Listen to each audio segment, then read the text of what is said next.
Hey, how's it going? Me and Matt here.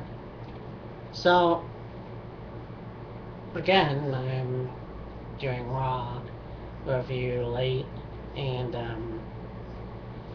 well, you're just gonna have to fucking deal with it. So, there's a lot of speculation going around about Triple H and SummerSlam and how this whole thing is coming about. It kind of pisses me off because there's a lot of things.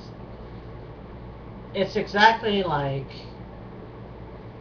when John Cena said he was gonna retire, or when Shawn Michaels lost his smile, or Ric Flair said he was gonna retire, then he went over to TNA. The thing is, yeah, okay, so Mr. Polovic was crying and upset, and he had his cast on, but I really don't think that he has enough um, things to say that he's gonna actually retire. I think he still has more in him, despite what everyone else says. But anyways, let's begin. So it started off. CM Punk comes out, and is it me or did he just copy Randy Orton? Because I liked the fact that he had the slick back hair. Fuck, my hair is, well, it's balding, but it's kind of combed back. Now he comes out and he has this Randy Orton buzz cut. But anyways, he comes out and he calls Jerry Lawler. Or no, Jerry Lawler came up and called him out. Yeah, that's right.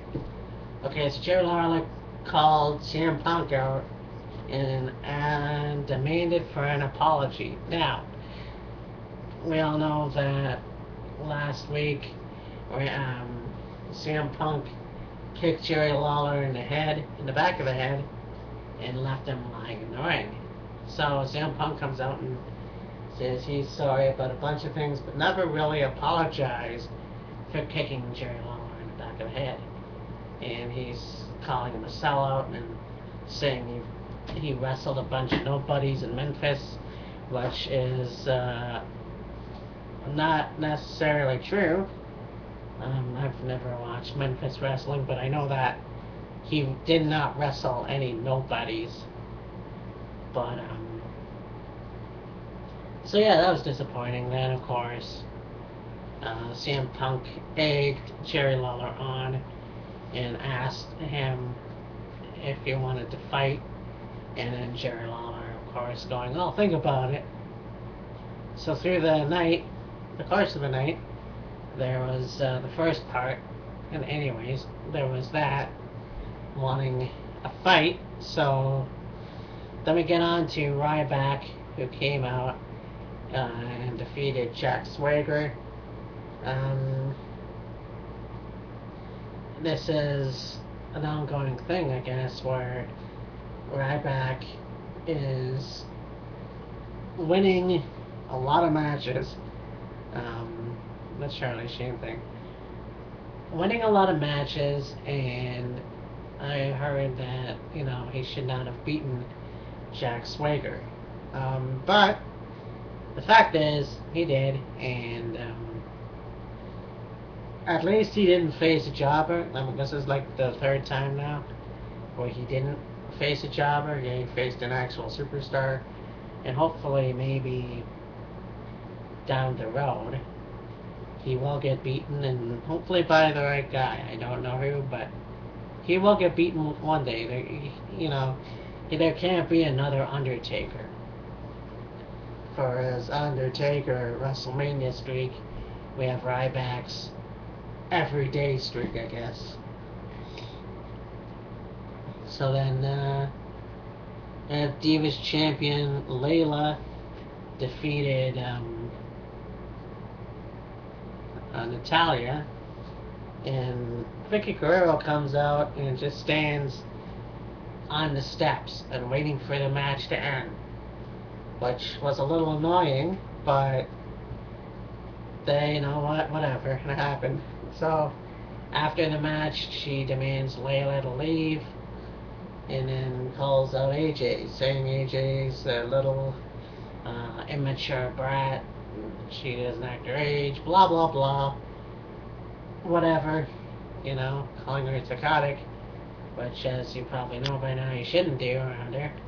So AJ comes out looking as hot as hell, and of course skipping to the ring and blah blah blah, gets in and then just slaps the taste right out of Vicky's mouth and pounces on her and punches her, all this other stuff.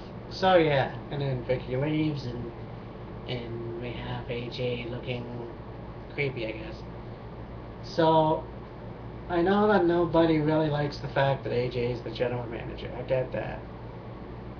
And it's one of those things where I even looked at Triple H as the CEO. And I would much rather see him as a wrestler. Now, AJ should be a wrestler, but they made her this general manager when they should have had somebody like William Regal or maybe even Edge, Adam Copeland. But for now, it's AJ. So I mean, that's just the way it is,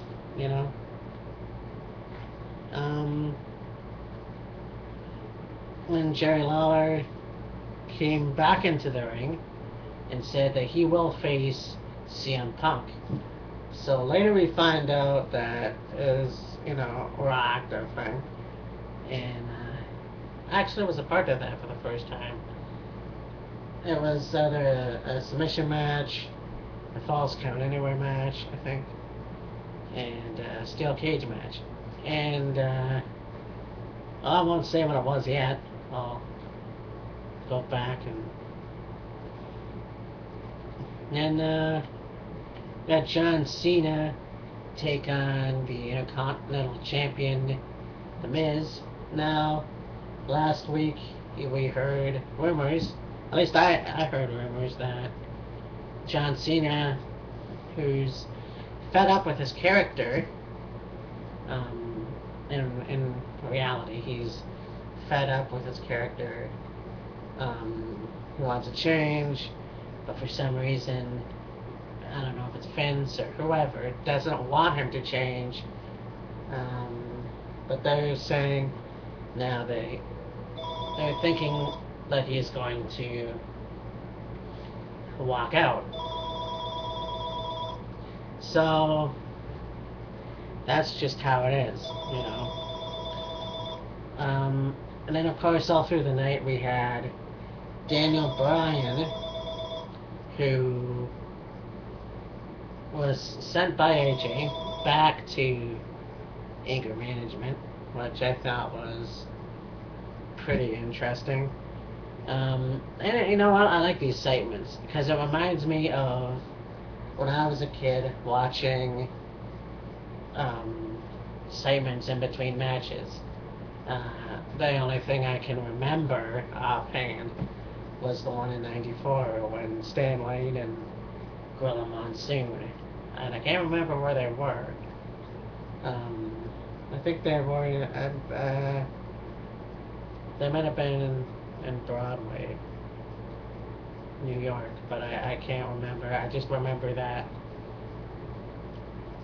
But anyways, it was a really good segment, and of course Kane comes out and gives this awesome speech, and it's sort of like a nostalgia thing because he talks about burying the Undertaker, the unfortunate storyline with this Katie Vick character, and the fact that Paul Bearer is his dad and he buried him alive and then stuffed him in a meat locker. So Daniel Bryan is the one who has to control his anger, and he almost lost it on a kid with a goat mask. So then we get to the polls, and it was actually a tables match, not a no disqualification. Yeah, they're a tables match, cage match, no disqualification. There was no false count anywhere. I couldn't remember the third one. So it turned out to be a cage match, just like I wanted, just like I voted for.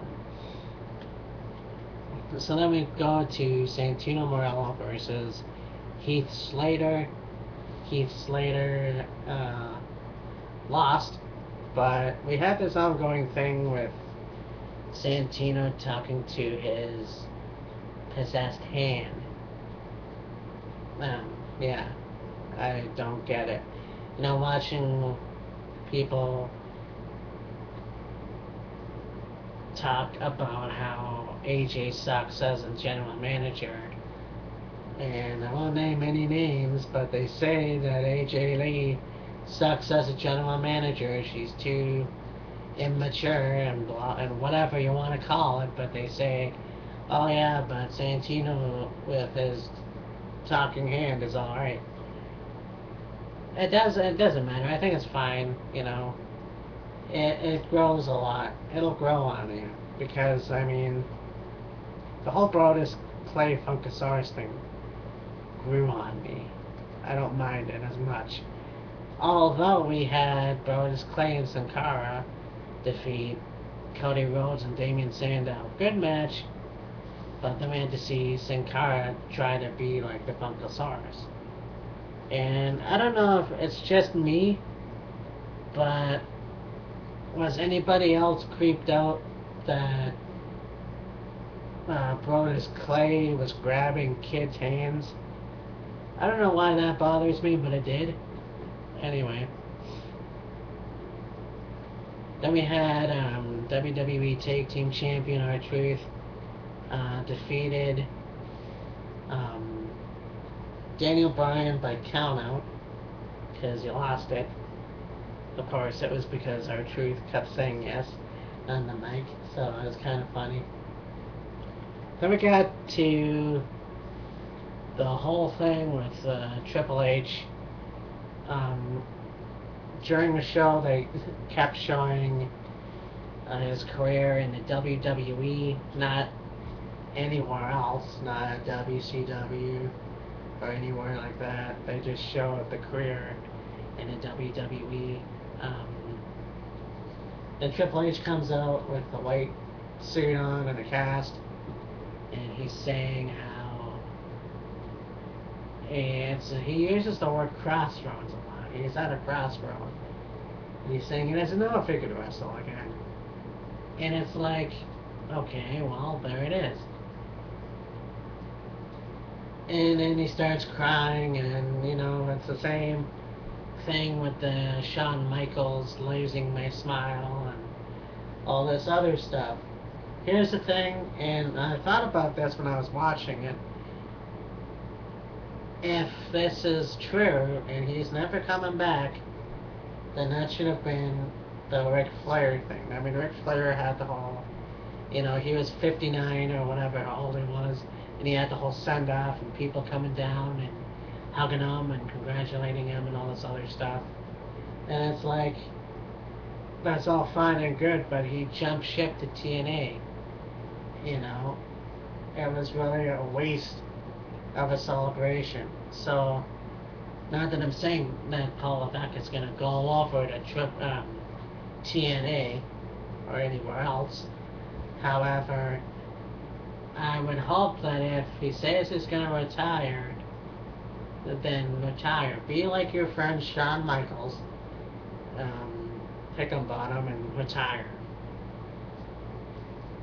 Shit or get off the pot. It's just, and to be that passionate, or not passionate, but emotional, come on. So then World Heavyweight Champion Sheamus and Randy Orton took on Alberto Del Rio and Dolph Ziggler and won. And it was a decent match for what it was, despite the fact that come Night of Champions we might have Randy Orton take on Sheamus. Then Zack Ryder defeated David Otunga. I like Zack Ryder. I don't mind David Otunga either. He looks chiseled. He kind of reminds me. Him and Damien Sandow almost remind me of, and correct me if I'm wrong, Lanny Powerful, a genius. But I digress. Then we had the steel cage match, the main event. And what was interesting about this match is how CM Punk was floating in the ring and singing to Jerry Lawler, which I don't remember this, but I guess Andy Kaufman used to sing in the ring when he wrestled the women and Jerry Lawler. But I have to watch that one again. So of course CM Punk wins, and then after the match, puts Jerry Lawler in the Anaconda Vice, and John Cena comes out. Oh yeah, before the match, AJ Lee came out and said that they're the champions. It will be CM Punk versus John Cena for the WWE Championship, which, fine, you know. And I guess that's what everyone wants, but, you know, they could have had somebody else, whatever. I guess last week John Cena gave him an ultimatum, but I guess AJ put a stamp of approval or whatever. So anyways, not a bad Raw. You know, it certainly could have been a little bit better, but you know, we're just off of SummerSlam, and you know, trying to get new feuds going, new matches for Night of Champions in a couple weeks. But that's about it. Okay, bye.